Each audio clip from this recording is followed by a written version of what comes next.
Você está na Madrugada Astral. Fique agora na companhia da empresária e mentora Cláudia Cardillo. Olá, seja muito bem-vindo ao Carreira e Suas Vozes de hoje, transmitido pelo programa Madrugada Astral, pela Rádio Vibe Mundial, Astral TV e pelos meus canais do YouTube, Cláudia Cardillo Oficial.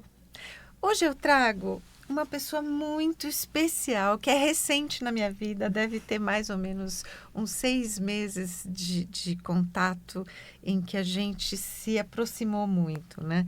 O nome dela é Shirlys de Oliveira. Seja muito bem-vinda, Shirlys. Obrigada, Cláudia, que alegria podermos estarmos hoje nos conhecendo presencialmente, porque a gente tem feito muitas reuniões online, mas hoje é o nosso primeiro encontro presencial, gente, é muito bom. Olha que coisa mais gostosa, a gente trabalha juntas em um projeto, o qual nós vamos falar hoje, e a gente não tinha tido esse contato físico ainda. Então, agora sim, né? Aquele abraço gostoso, né? Ai, que delícia, isso é maravilhoso, gente, né?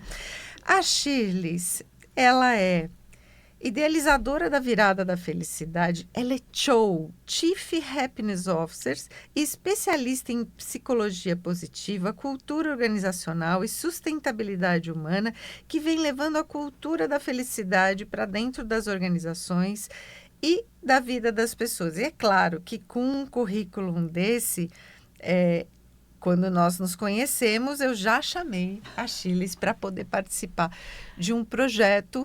E nós tivemos uma amiga que nos intermediou, a Luciana Cherno, que deveria estar aqui hoje, né? Ela é de São José dos Campos, não pôde vir para cá hoje porque está doentinha. Mas a Shirlys, ela traz uma proposta que faz parte de um mundo novo em que nós estamos vivendo, né, Shirlys? Principalmente depois da pandemia, em que as pessoas se voltaram muito para os seus núcleos, para suas famílias, como se o outro fosse inimigo.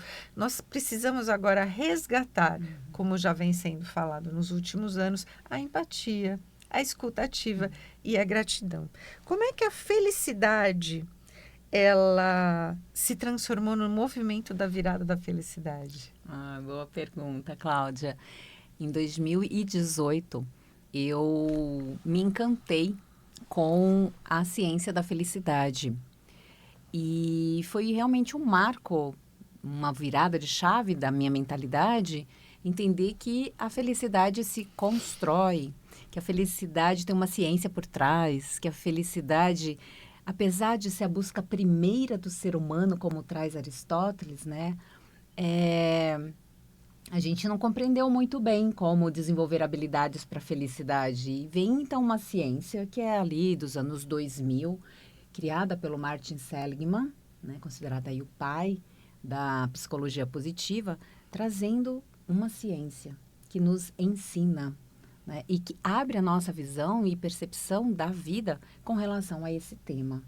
Então, eu me encantei tanto que descobri que, apesar da minha missão ser na educação, o meu propósito tinha se transformado em levar adiante essa informação que também tinha me transformado. E em 2019, eu criei o evento, porque dia 20 de março, gente, é o Dia Internacional da Felicidade, instituído pela ONU. Então, que muita gente não sabe ainda porque é pouco difundido, né? Exato, mais quem está nesse métier, estudando, né, a felicidade. Então, dia 20 de março, a ONU institui o Dia Internacional da Felicidade para trazer esse tema para a pauta. E falarmos sobre, né, todos os aspectos que traz o bem-estar e a felicidade. Eu digo que também está inserido dentro do ODS, saúde e bem-estar. Então, em 2019 eu fiz o evento Dia Internacional da Felicidade, fizemos na Unibis Cultural, presencialmente, a Monja Cohen já presente conosco, é nossa madrinha. Que é comunicadora aqui também. Que é comunicadora na Rádio Vibe. Então, a gente tem conseguido reunir muitos especialistas e pessoas com muitos saberes para compartilhar, né, as suas visões também. E a virada da felicidade, então, ela emerge, eu digo, né, que ela surge em 2023, quando a gente volta para o presencial. Porque antes eu realizava só um dia de evento. E em 2023 eu realizei 7 eventos. Uau! Uma semana de eventos. E ainda continuamos no online. Aí depois, respira, né? Vamos fazer concentrado num lugar. O ano passado a gente fez na Uma Paz. no pavilhão japonês, levamos Que é a um virada... lugar fantástico, É, né? maravilhoso, Delicioso. natureza, né? Mas fizemos 3 dias de evento, mas a virada online que acontece sempre aos domingos. E levamos a virada para Paraisópolis, para a comunidade. E esse ano também a gente levou a virada da felicidade para Paraisópolis, realizamos 3 dias de evento presencialmente e um dia online. E Então, as é ações presenciais, elas são diferentes do que propostas no online, Chiles? Ah, sim, porque no presencial a gente tem as experiências. Então, tem arte, tem música, tem experiências de conexão, porque a gente sabe que entender, o saber é importante, mas o viver e o sentir e se emocionar é o que faz as pessoas se lembrarem da virada da felicidade, né? Exatamente. A felicidade em si, ela é totalmente subjetiva. Ela deveria ser ensinada nas escolas, para que a criança passasse a entender realmente como colocar na prática, para que ela pudesse crescer mais feliz e, inclusive, impactar o entorno dela, Exato. né? E como é muito novo ainda todo esse conceito, todo esse estudo, eu acredito que ao longo dos anos, como a meditação e o mindfulness, eles foram para dentro das escolas, a cultura da felicidade também, né? Como é que você vê a cultura da felicidade sendo implantada em escolas, em organizações, em empresas, até com a questão do conceito e, em parte, com a implantação da prática também? Tá. Já tem, né, algumas iniciativas, algumas escolas, algumas empresas, inclusive cidades, implementando essa cultura de felicidade. Uau, isso é É maravilhoso. maravilhoso, inclusive aqui no Brasil. São Gonçalo do Abaeté, Onde é? em Minas Gerais, eles ganharam, inclusive, um prêmio de Smart City, né? Porque é considerado uma cidade que implementou a metodologia da felicidade interna bruta, que é a metodologia do botão, né? Que é de onde surge o tema felicidade interna bruta, e que vira essa metodologia que foi para a ONU, e por causa de tudo isso, instituído o Dia Internacional da Felicidade. Então, me explica um pouquinho, e até para quem está nos ouvindo poder entender, como é que uma cidade, sendo uma Smart City, que é aquela cidade que cuida da sustentabilidade, do verde, da eficiência energética, da limpeza, né? Como é que uma cidade que já traz esse conceito pode implantar a felicidade lá dentro? Boa. Porque já parece tudo tão maravilhoso, né? Mas tudo que você trouxe é um pilar da condição de felicidade. Então, essa metodologia da felicidade interna, ela tem 4 pilares e 9 domínios. Um deles é resiliência ecológica. Então, quando a gente cuida da cidade, cuida das praças, cuida, né, da coleta seletiva, enfim, e trabalha a regeneração, né, do planeta por meio dessas ações, a gente está cuidando de um pilar. Mas temos outros pilares. O bem-estar subjetivo, que é quando você fala, a felicidade é subjetiva. Ela é subjetiva, realmente. A ciência também traz que ela é subjetiva. Porém, a gente traz outros pilares. Isso que cria a cultura de felicidade e as condições possíveis de ser aplicadas, tanto numa escola, quanto numa cidade, quanto numa organização. Então, a conexão de todos os pilares e o fortalecimento desses pilares é que faz com que a pessoa se sinta realmente feliz. Isso, porque a gente precisa estar bem na saúde, a gente precisa ter uma boa educação. Então, esses são pilares: saúde, educação, bem-estar subjetivo.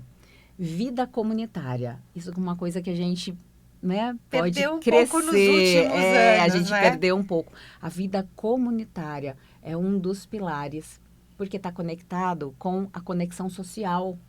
Então, viver em comunidade, ter rede de apoio, ter pessoas que a gente pode contar nos momentos de felicidade, de alegria e de partilha, mas os momentos também desafiadores. Esse, inclusive, é um dos pilares que faz com que Dinamarca, Finlândia, Islândia ganhem o título de países mais felizes do mundo, o senso de comunidade, que é o senso dos povos originários. A comunidade, um cuida do outro. Quando a gente passar a mudar essa mentalidade para a gente, um cuidar do outro, a gente realmente vai estar caminhando aí para um mundo mais feliz, né? É tão provocativo isso que você traz, que como que isso pode ser implantado dentro das empresas para gerar mais saúde mental também dentro dos ambientes que aparentemente eram tóxicos? Sim. Então, até pegando esse pilar das relações humanas, porque tudo é relacional, né? Seja na nossa casa ou na empresa, é relação. Como é que a gente tem um ambiente de trabalho onde as relações possam ser saudáveis, onde haja segurança psicológica para a gente poder falar dos assuntos, inclusive desafiadores, que a gente não tenha medo. Isso foi uma coisa muito bonita que eu vi no Butão. A gente vive Você um foi pra paradigma. lá, né? Eu fui para lá o ano passado. A gente vive um paradigma de medo. Esse paradigma de medo é o que traz o comportamento de competição, de comparação e de reclamação.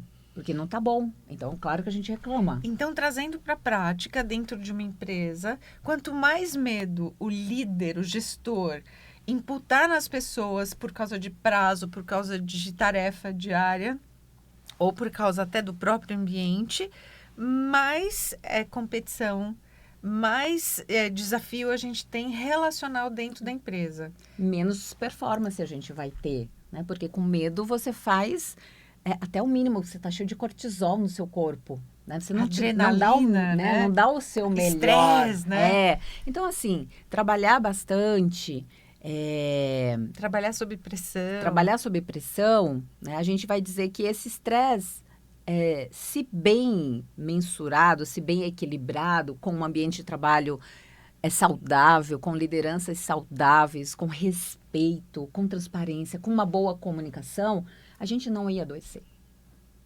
Não é o fato só do trabalho. O excesso, sim, se você não tem descanso, não tem sono, se você tem privação de sono por causa do trabalho, aí sim, você pode, né, adoecer e não tá feliz porque o teu fisiológico não tá organizado para entregar melhor. Se você não dorme bem, você fica irritado.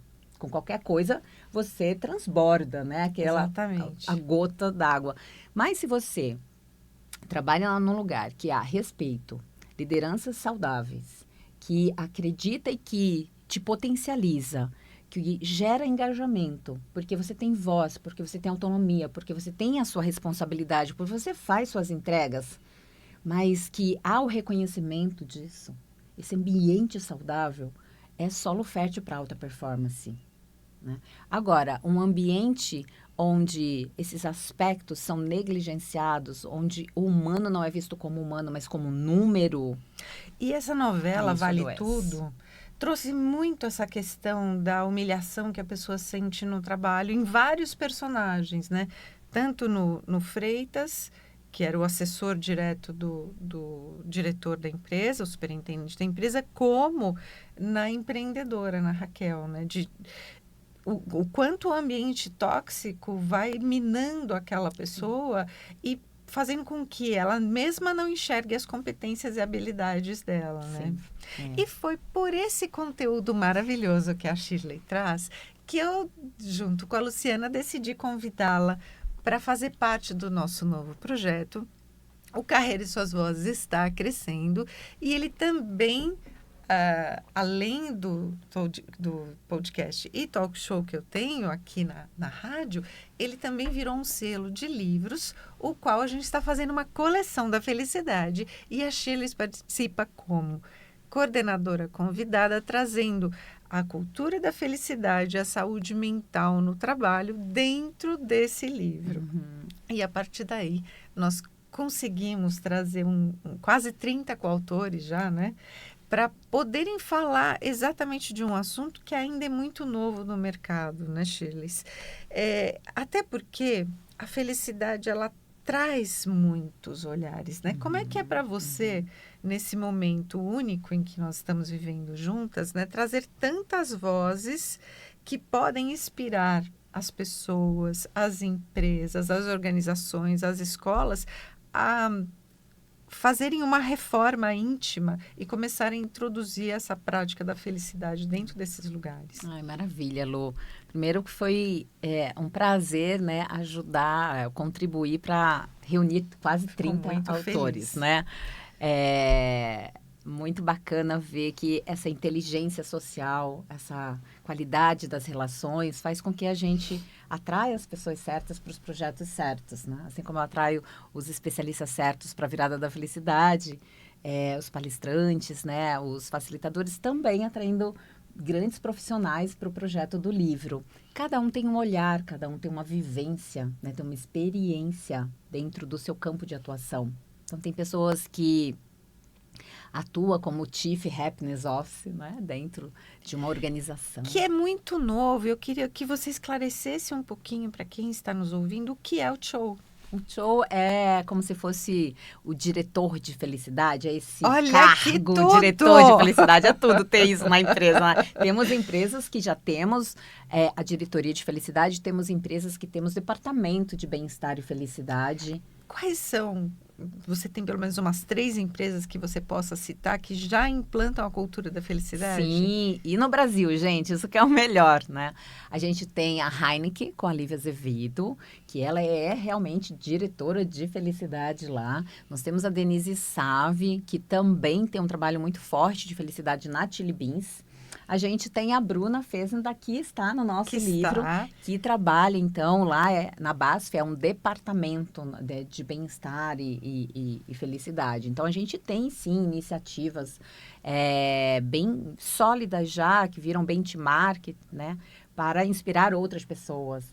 A gente tem o CEO da Motiva, o Miguel Setas, que compreende a felicidade, implementou políticas de felicidade quando estava na empresa anterior, na EDP, foi quando o conheci. Hoje ele está fazendo um trabalho excelente dentro da Motiva. A gente tem o diretor da Mercor, que, na verdade, ele traz muito a questão da regeneração. A Mercor é uma empresa, aquela empresa de borracha que a gente apagava borracha, sabe? Lembram? E eles foram para Schumacher College.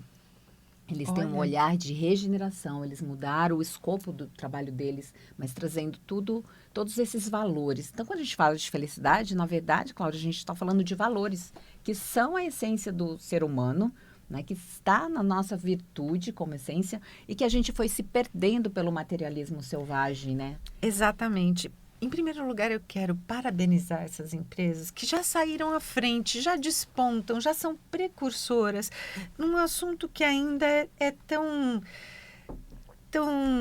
mal curioso, tão vezes, mal entendido, né? porque as pessoas entendem que felicidade é o que elas adquirem materialmente, que é o que você estava falando. Então, ter uma bolsa, ter um carro, ter uma casa, mas o quão vazia essas pessoas estão por dentro, né? Porque a partir do momento que ela vai adquirindo alguma coisa e que ela precisa colocar cada vez mais investimento em cima, ela se sente cada vez mais realizada. E, na verdade, não, né? O que acontece é que a gente vem sendo construído numa cultura, né? Pela escola, pela universidade, por várias instituições, né? Dizendo que se a gente conquistar algo, o carro, ser CEO, ser diretor, isso e aquilo, outro, a gente vai ser feliz. O que as pessoas estão percebendo? Que elas chegaram, elas conquistaram o carro, conquistaram o apartamento, a cobertura, o CEO, o cargo, barará, e aí olharam para dentro e falaram, nossa, eu troquei a minha vida, né? Porque eu abri mão da minha família, eu abri mão, às vezes, da minha saúde mental, por isso, e eu não estou feliz. Por isso, muitas pessoas em transição de carreira, né? Então, é sobre equilibrar a vida, né? É um balanceamento, é você... A gente só tem uma vida, né? A Isabela Camargo traz muito isso, é verdade. Temos uma vida com objetivos, né? Pessoais e profissionais. Como é que a gente equilibra as forças nessa balança? Como é que eu não abro mão da minha vida em família, das minhas relações, dos meus amigos, do meu cuidado pessoal, né? Desse auto-amor, da minha felicidade, e também atuando dentro da minha carreira, do meu profissional. Às vezes eu preciso refletir que os valores não estão em sintonia. E aí, que tomada de decisão eu tenho pela frente? Ou às vezes eu consigo, sim, conciliar, né, esses papéis sem me cobrar demais, sem competir, né, sem ficar exaurido. A gente fala da sociedade do cansaço, na verdade, hoje é uma sociedade da exaustão. Então, assim, se a gente está adoecendo, tem alguma coisa errada. Eu gosto muito da fala da Isabela no sentido de ter assumido isso como uma bandeira, né? Ela leva muito, porque foi a primeira mulher que nós soubemos que teve um burnout trabalhando, né, ao vivo na televisão, e que ela falou que bastaram alguns segundos para ela ser substituída. Eu nunca me esqueci disso, né? Porque é muito, muito forte. É o que você falou. O quanto a gente se dedica para que as coisas aconteçam, porque a gente acredita que está tudo certo eu trabalhar daquele jeito, né? Porque eu preciso realmente trabalhar, cumprir o meu horário para que eu possa chegar onde eu quero. Mas a gente tem que olhar que nós somos seres feitos de carne, osso, órgãos e emoções, né? Então, corpo, mente e espírito, e que a gente precisa equilibrar todos esses pilares dentro da gente. Porque se a gente se dedica demais à vida profissional, a vida social e a vida relacional em família não acontece. Então, havendo esse equilíbrio, é muito mais fácil da gente atingir a felicidade. E eu quero voltar num conceito que você trouxe, porque a gente passou rapidamente. Quando você foi ao Butão, você teve contato com a filosofia da felicidade interna bruta. Explica um pouquinho o que é isso. Tá. O que é bonito, o que me atravessou nessa viagem do Butão, que eu não canso de falar, e quero viajar de lá para lá novamente, quero voltar. A gente ficou 8 dias no Butão e estudamos, né, a felicidade, encontramos com ex-ministro, encontramos com professores, pesquisadores, mas também foi uma visita a muitos templos, né, a muitos lugares Ex-ministro da bonitos. Educação, né? Esse que a gente conheceu foi o Thakur Power, que veio para a Virada da Felicidade, ex-ministro da Educação. Então, em 2000, não, na década de 70, o quarto rei do Butão, ele, instigado por um jornalista, inclusive, do New York Times, falou assim, mas o seu país, o PIB é muito baixo, né? O produto interno bruto é muito baixo. Ele falou assim, mas o mais importante para mim é a felicidade interna bruta, a felicidade interna dos meus cidadãos, né? Do meu povo. E esse termo FIB, então, ele é criado, né? Ele nasce, assim, dessa fala na década de 70 e depois toda a metodologia foi sendo construída. O Butão, ele é um país muito pequeno, com muita natureza, tem 65% de cobertura florestal. Eles vendem créditos de carbono para outros países. Ele é um país onde você percebe que o tempo, ele não é tão acelerado quanto nós. É o tempo, mas é a relação com a natureza, a relação com as pessoas, a relação com o próprio budismo, que é a religião tradicional do Butão, que faz com que as pessoas apreciem a vida. Como é precioso isso, né? A gente tem um tempo para a gente poder olhar para os pássaros, olhar o céu, poder colocar, aterrar, né? Fazer um grounding, colocar o pé na grama, né? Poder andar na grama. Isso é tudo muito importante para a gente, porque nós não somos feitos só de correria, só de trabalho, só de entrega profissional.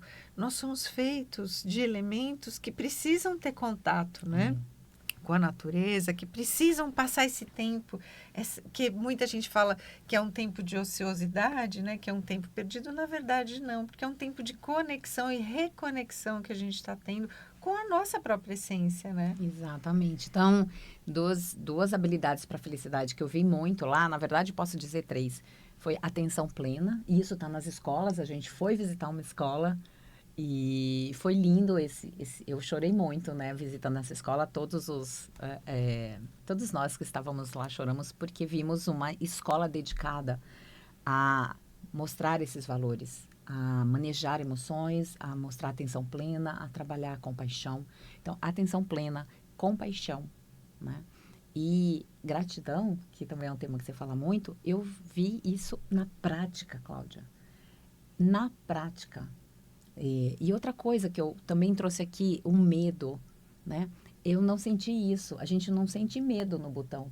Olha que coisa incrível. E o oposto de você não sentir medo é você sentir amor. Exatamente. Então, eu senti amor nos olhos das pessoas, eu senti amor nas palavras das pessoas, eu senti amor na loja que a gente entrou, numa apresentação de teatro, eu sinto amor ao conversar com o Thakur, que é o ex-ministro do Butão, com os guias. é uma outra sintonia. É uma outra vibe, gente. É uma outra vibe, gente. E para você que está curioso em casa, nós estamos chegando ao final da nossa entrevista. Se você quer participar como coautor também do nosso livro, manda um e-mail para mim, claudiacardilooficial@gmail.com, e aí você pode participar falando sobre o seu conhecimento na Felicidade Chiles. Muito obrigada pela tua vinda aqui e falar sobre felicidade, que é um assunto que a gente precisa trazer mais essa pauta, né? É verdade, a gente precisa fazer mais letramento sobre bem-estar, sobre saúde mental e sobre as condições de felicidade. Como implementá-las na escola, numa empresa, numa universidade e numa cidade. Exatamente. Então vamos ser mais felizes. Me segue nas redes sociais, Cláudia Cardillo Oficial, para mais conteúdos como esse. Até o próximo episódio. Você acabou de ouvir um programa da Madrugada Astral. Agora uma pausa bem rápida e logo mais